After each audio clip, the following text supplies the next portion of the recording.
да субвенционираат пред 2-3 години, исто така излезовме, не беме задоволни од цената. Тогаш дадоа 2 денари субвенции на откупувачите и така се некака тргна работата. Сите проблеми ги имавме со сливата, со откуп на слива и со пласманот и 2018 година, кога истите количини ги имаше како род и поголеми и ќе ги имаме постојано во Делчево.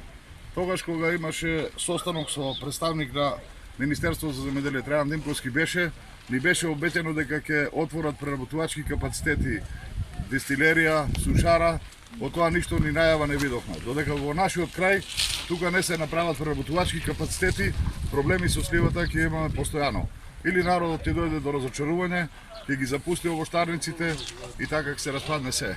Бараме министерот за земјоделие да дојде овде во Делчево, да организира средба со овоштарите и да каже има ли некаква перспектива во овоштарството или како што изјавија луѓето да извадиме, да искубеме се и да го баталиме овоштарството.